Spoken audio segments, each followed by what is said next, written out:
The surveyor's bright orange spray paint was still wet on my fence posts when Karen Whitfield came storming across what she thought was her cousin's new backyard. Her face red as a fire engine and her voice carrying clear across the lake.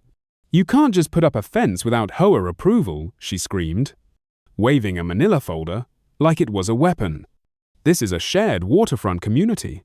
I kept my hand steady on the post hole digger, not even looking up as she approached. Behind me, the fence crew continued their work, the rhythmic thud of the pneumatic driver punctuating her tantrum like a drumbeat of justice. She'd spent 6 months trying to steal my lakefront property through backroom HOA deals and forged easement documents. Now she was about to learn what happened when you mess with a retired land surveyor who knows exactly where his property lines are drawn. "Ma'am," I said calmly, finally meeting her eyes, "this fence is going up exactly where it belongs. Right down the middle of the land you tried to give away." The look on her face when she realized what I meant was worth every penny of the $15. Zero. This fence was costing me. "My name is Robert Mitchell, and I've lived on this piece of lakefront property for 32 years. I bought the land in 1992, back when you could still get a decent slice of waterfront for under $50,000. Long before the Willowbrook Estates HOA existed, or Karen Whitfield was even a gleam in some HOA president's eye. The property came with 150 feet of pristine lake frontage, a modest 3-bedroom house, and enough privacy to enjoy retirement fishing without neighbors breathing down my neck. I'd worked 40 years as a land surveyor for the county, which meant I knew property law better than most lawyers and could read a plat map like others read the Sunday comics. When I bought this place, I made sure every boundary marker was precisely placed, every easement properly recorded, and every inch of my property legally documented. My late wife Sarah and I spent decades improving the land, planting native trees along the shoreline, building a small dock for our fishing boat, and creating the kind of peaceful retreat we dreamed about through all those years of raising 3 kids and working 60-hour weeks. The problems started 5 years ago when the adjacent farmland was sold to developers who built Willowbrook Estates, a collection of oversized McMansions marketed to wealthy retirees and empty nesters looking for luxury lakefront living. The new development formed an HOA, which was their right, but they made one crucial mistake in their enthusiasm to control every blade of grass in sight. They drew their community boundaries to include a strip of land that wasn't theirs, specifically the eastern 30 feet of my property, which happened to include half my dock and some of the prettiest shoreline on the lake. At first, it seemed like an honest surveying error. The HOA's property management company sent a polite letter explaining that my dock was on community waterfront and would need to be brought into compliance with their architectural guidelines.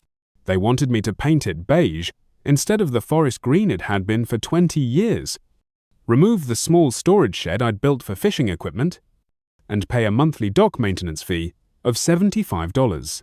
I wrote back explaining the mistake, included a copy of my survey, and figured that would be the end of it. Sarah always said I was too optimistic about people's capacity for reason. Karen Whitfield was elected HOA president 6 months later, and that's when things got interesting. Karen was a retired real estate agent with the kind of aggressive personality that probably served her well in sales but made her a nightmare as a neighbor.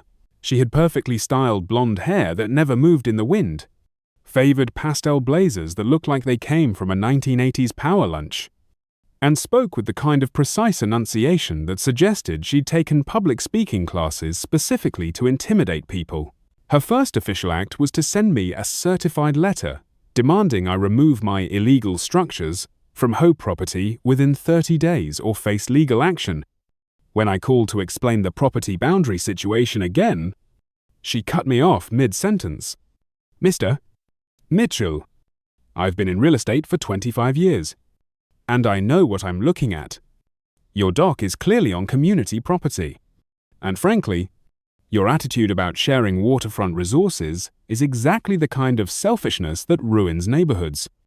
I tried to explain that I wasn't being selfish about sharing anything because the land was legally mine. but she hung up before I could finish the sentence. The harassment started small: HOA violation notices for unapproved dock coloration and non-compliant shoreline vegetation, fines of $50 per week for each violation, which I refused to pay since I wasn't actually in their HOA. When the fines reached $800, they placed a lien on my property, which I had removed through my lawyer, but not before spending $200 in legal fees. Then Karen got creative.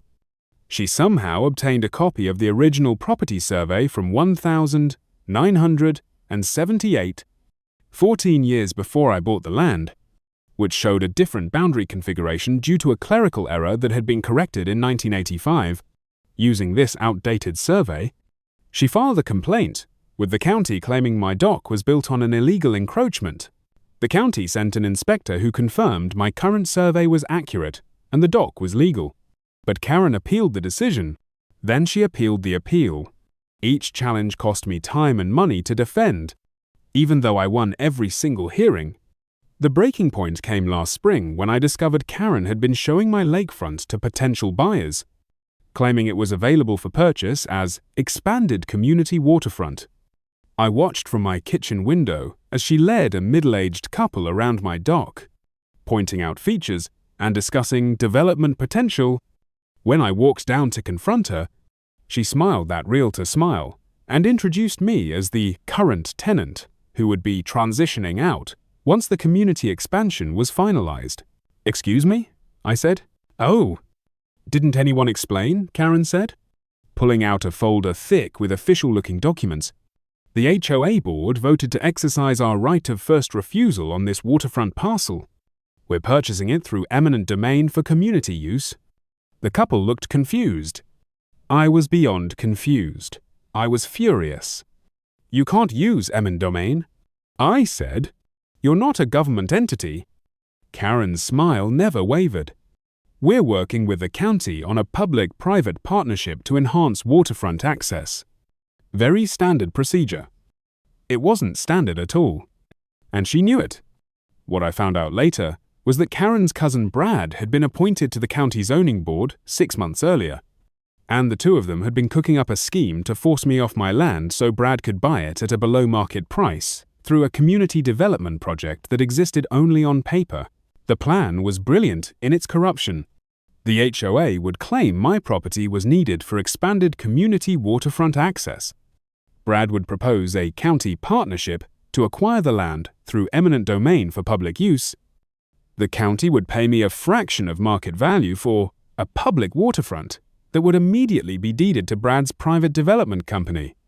Brad would then sell the land back to individual HOA members at full market value, splitting the profit with Karen. I only figured this out because my neighbor Jerry, who lived on the other side of the development, happened to mention that Brad had been bragging at the golf course about his upcoming lakefront acquisition. Jerry thought it was strange since Brad didn't currently own any waterfront property. That's when I started digging. Karen had made one crucial mistake in her elaborate scheme. She assumed I was just another confused old man who would fold under pressure from official-looking paperwork and threats of legal action. What she didn't know was that I'd spent 4 decades dealing with exactly these kinds of property disputes, and I knew where all the bodies were buried in county land records. I spent 2 weeks in the courthouse basement, pulling every document related to the Willowbrook Estates development, Brad's zoning board appointment, and the supposed public-private partnership Karen kept mentioning. What I found was a masterpiece of small-town corruption. Brad had indeed been pushing for a county partnership, but he'd never disclosed his family relationship to the HOA president, proposing the project. That was a clear conflict of interest that would invalidate any zoning decisions he'd influenced. More importantly, the eminent domain paperwork Karen had been waving around was completely fabricated. She'd taken legitimate county letterhead from public documents and created fake acquisition notices, but the real smoking gun was in the HOA meeting minutes. Karen had been telling the community that my property was already in the process of being acquired, and she'd collected $45,000 in special assessments from HOA members to fund the purchase. The money was sitting in an account she controlled, supposedly waiting for the county acquisition to go through. She was running a con game, using fake legal documents to steal my property and selling shares in the theft to her own neighbors. I made copies of everything and drove straight to my lawyer's office. Jim Patterson had been my attorney for 15 years, handling everything from Sarah's estate planning to a boundary dispute I'd had with a previous neighbor over a shared driveway. He was a quiet man in his 60s who specialized in real estate law and had the kind of methodical approach that made complex problems manageable. "Bob," he said after reviewing my documents, "this isn't just fraud. This is organized fraud. Karen's committed forgery, theft, conflict of interest violations, and conspiracy. Her cousin's probably looking at ethics violations and possible criminal charges. What do you recommend?" Jim leaned back in his chair. "Normally, I'd say we file complaints with the county attorney and let the system handle it. But given that Brad's on the zoning board, we might want to be more strategic." Meaning? Meaning we let them make the next move. Let Karen keep digging her hole deeper while we build an airtight case. When she finally overplays her hand, we hit her with everything at once. The opportunity came sooner than expected. Karen sent me a final ultimatum: vacate the property within 15 days or face immediate legal action and forced removal. The letter was on official county letterhead and referenced a court order that didn't exist. That's when I knew it was time to spring my trap. The plan was elegantly simple. I would exercise my legal right to survey and fence my property. Using the precise boundaries established in my official survey, the fence would run exactly along the property line, which meant it would cut directly through what Karen had been calling community waterfront, including the area she'd promised to sell to various HOA members. I hired Morrison Fencing, a company that specialized in commercial boundary fencing, and ordered a 6-foot privacy fence with concrete footings. The fence would run 847 feet along my eastern property line, from the road to 30 feet into the lake. Every post would be placed exactly on the survey boundary, with official markers every 50 feet. But here's the beautiful part. Because my property was grandfathered in before the HOA existed, I didn't need anyone's permission to fence it. The county had already approved my survey, which meant the fence was completely legal. Karen could complain all she wanted, but there was nothing she could do to stop it. I scheduled the installation for a Tuesday morning, knowing Karen would be at the weekly HOA board meeting.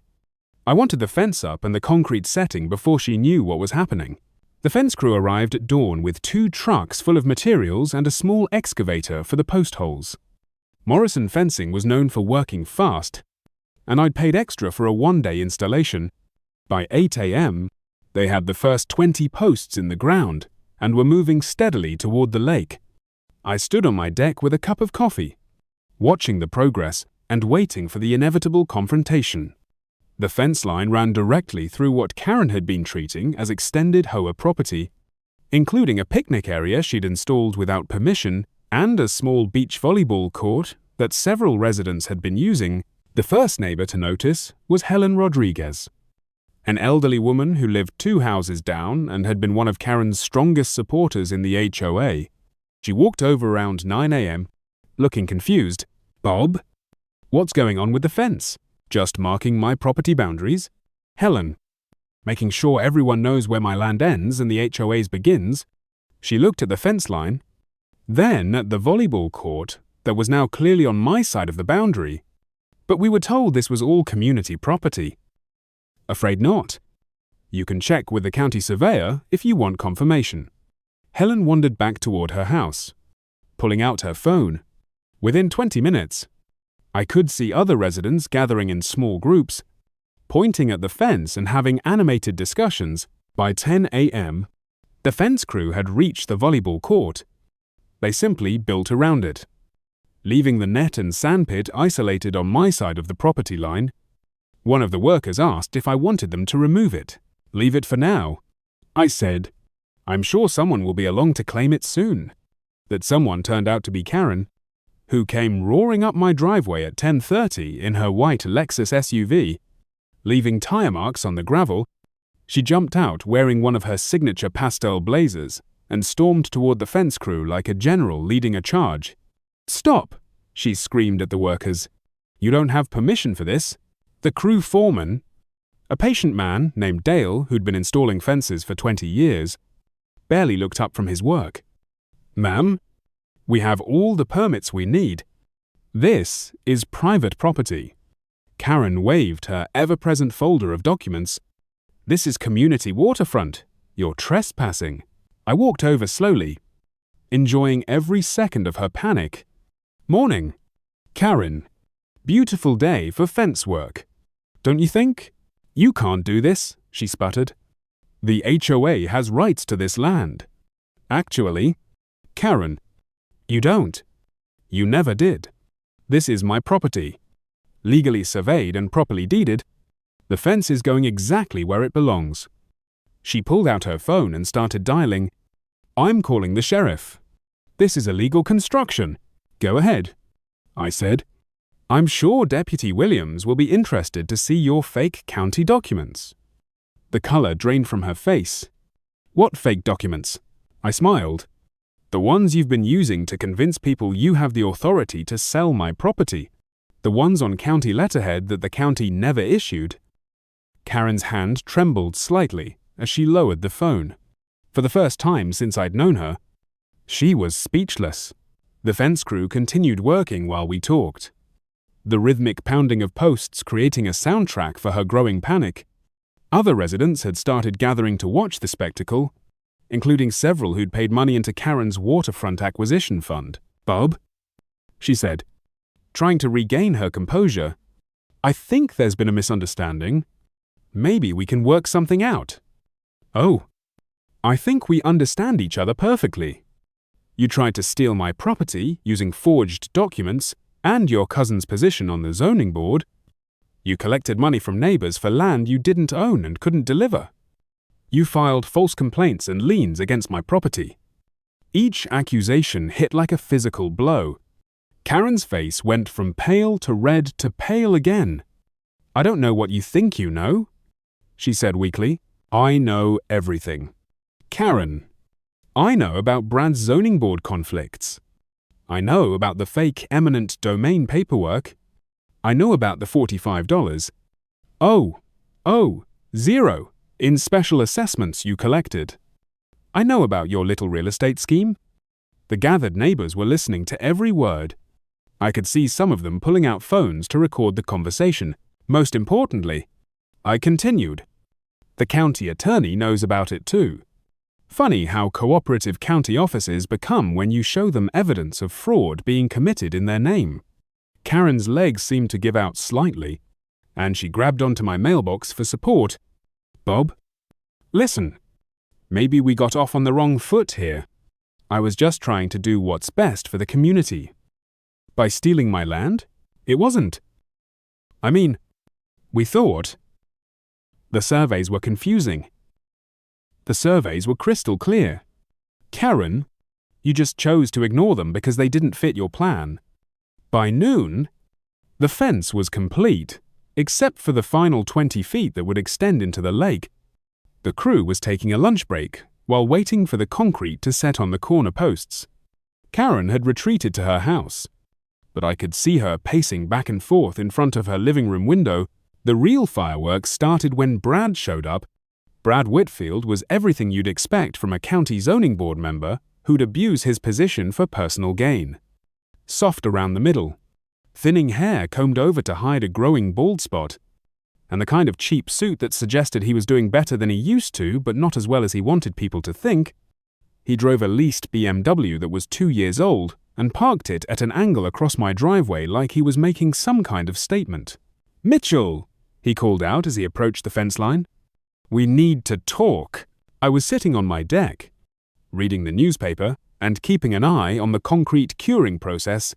The fence crew would be back in an hour to finish the water section, and I wanted to be sure nothing interfered with their work. Afternoon. "Brad, come to see the property line?" He stopped at the fence, looking confused by the sight of the volleyball court now clearly isolated on my side of the boundary. "This is ridiculous. You can't just put up a fence without proper approvals." "Actually, I can. It's my property. Properly surveyed and legally fenced.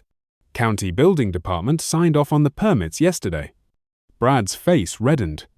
Look, I don't know what Karen told you, but there are bigger issues at play here. The county has plans for this waterfront. Really? What kind of plans? Développement plans. Economic development. Things that are bigger than one person's property rights. I folded my newspaper and looked at him carefully. Brad, are you trying to use your position on the zoning board to pressure me into selling my land to your cousin? I'm trying to explain that sometimes individual interests have to give way to community needs. Whose community? The HOA that I'm not part of? The county that you're supposed to represent ethically? Or just your family's financial interests? Brad stepped closer to the fence. You're playing with fire here. Mitchell. The zoning board has a lot of power over property use, wetland restrictions, septic requirements, building permits. You might want to think about that before you make enemies. It was a direct threat, and we both knew it. But what Brad didn't know was that I was recording the conversation on my phone, which was sitting on the deck table with the voice memo app running.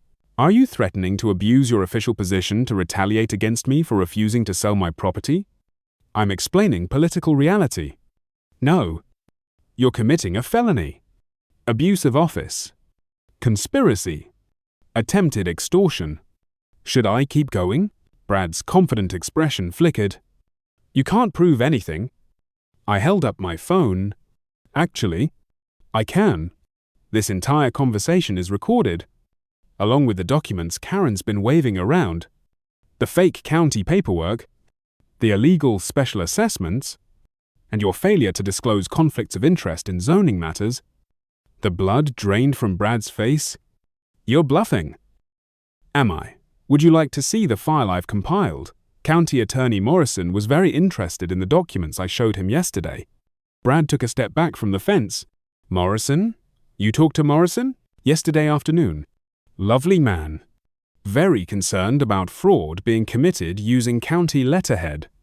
Also very interested in conflicts of interest among board members. For a moment, I thought Brad might collapse right there on my property line. His hands were shaking, and sweat was beading on his forehead, despite the cool October air.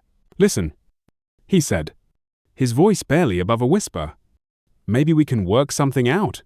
What if we just forget this whole thing? No harm. No foul. Brad, you and your cousin tried to steal my property using forged documents and political corruption. You collected money from neighbors for land you couldn't deliver. You threatened to abuse your official position when I wouldn't cooperate. What exactly did you think was going to happen?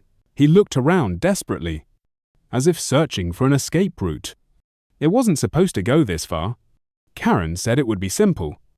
Just a quick property transfer. Just a quick theft. You mean? We weren't trying to steal anything. We were going to pay fair market value. With whose money? The special assessments you collected under false pretenses. Brad's shoulders sagged. Oh God, this is really bad. Isn't it? Before I could answer, 2 sheriff's patrol cars pulled into my driveway. The timing was perfect. I'd called the sheriff's office that morning to report the completion of my legal fence installation, knowing that Karen would probably call with complaints about illegal construction. What I hadn't expected was for Brad to show up and make threats on a recorded phone call just as the deputies arrived to investigate. Deputy Williams got out of the first car, a man I'd known casually for years through various community events. He was followed by Detective Sarah Chen, who I didn't recognize but who carried herself with the no-nonsense bearing of someone who specialized in financial crimes. Afternoon? Bob, Deputy Williams said. Got a call about a fence dispute? No dispute. Deputy. Just a lawful property owner marking his boundaries. Detective Chen was looking at Brad, who had gone pale as paper. Mr.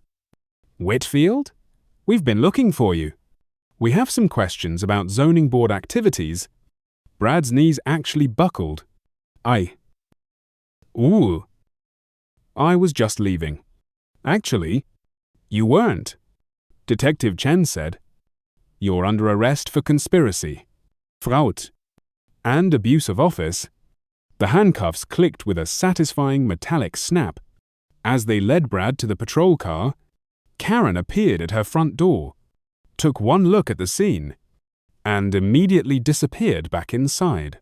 Detective Chen made a note in her pad, "We'll be back for Miss Whitfield shortly." She told me. Her cousin already gave us quite a bit of information about her role in this scheme. He started talking the moment we mentioned wire fraud charges. Funny how cooperative people become when they realize they're facing federal prison time. The fence crew returned while the deputies were still processing the arrest. They finished the water section in 40 minutes, extending the boundary fence 30 feet into the lake, exactly where my property line ended. The posts were anchored in concrete footings that would hold against ice and storm surge for decades. When they were done, I had 847 feet of pristine boundary fence, marking exactly where my property began and ended. The volleyball court sat abandoned on my side of the line, along with Karen's unauthorized picnic area and about 40 feet of what she'd been calling community beach. I walked the fence line one more time as the sun was setting, checking each post and admiring the clean boundary it created. Tomorrow, I'd start charging the HOA rent for any community activities that wanted to use my newly reclaimed lakefront, but tonight, I just wanted to enjoy the peace and quiet of my own property. Properly bounded and legally protected, the arrests made the local newspaper the next morning. OA president and zoning board member charged in property fraud scheme was the headline, with a photo of Brad in handcuffs being led to the patrol car.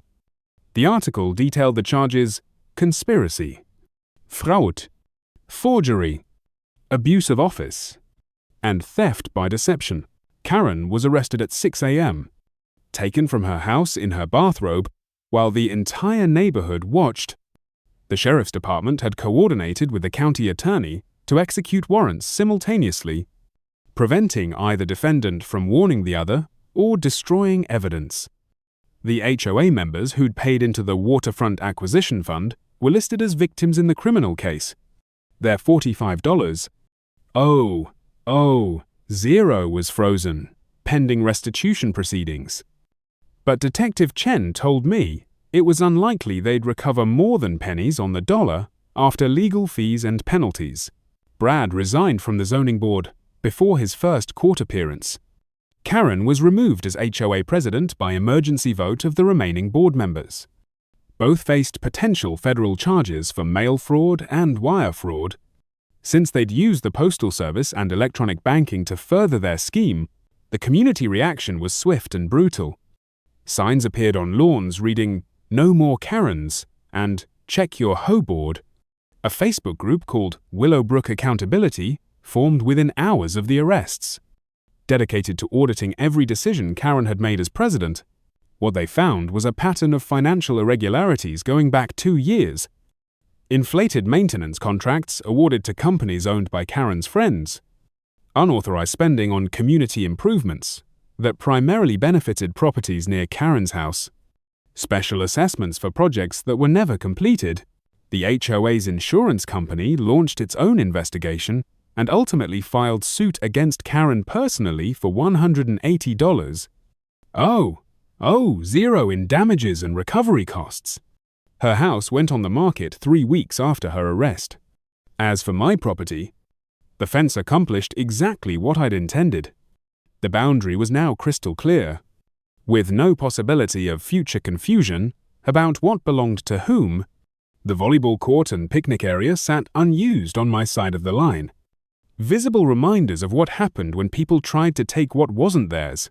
Several neighbors approached me about purchasing access rights to the isolated community areas, but I wasn't interested in perpetuating the conflict. Instead, I had the volleyball court removed and the picnic area dismantled. Donating the materials to a local youth camp, I planted native wildflowers where the unauthorized improvements had been, creating a natural buffer between my property and the HOA land. By the following spring, you could barely tell there had ever been any dispute about where one property ended and another began. The new HOA board, elected in an emergency vote after Karen's removal, took a dramatically different approach to community relations. They sent me a formal letter apologizing for the previous board's actions and acknowledging my property rights.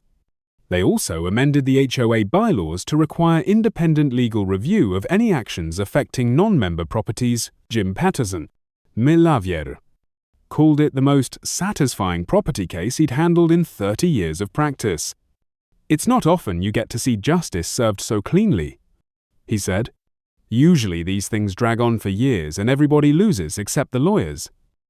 The criminal cases moved quickly through the system. Brad pleaded guilty to conspiracy and abuse of office, receiving 2 years in state prison and 5 years of probation. He was also ordered to pay $67 in restitution and was permanently barred from holding public office. Karen fought the charges initially, claiming she'd been misled by her cousin and was acting in good faith for the community. But the evidence was overwhelming. Recorded phone calls, forged documents, financial records showing personal benefit from HOA funds. She eventually pleaded guilty to fraud and conspiracy charges, receiving 18 months in prison and 3 years of probation. More importantly for the community, both defendants were ordered to pay full restitution to the HOA members who'd been defrauded. Karen's house sale covered most of the damages, and Brad's retirement account made up the difference. The day Karen moved out, I was working in my garden when the moving truck pulled up to her house. She looked across the fence line at me once, her face a mask of defeat and resentment. I nodded politely, the way you might acknowledge a stranger passing on the street. She never nodded back.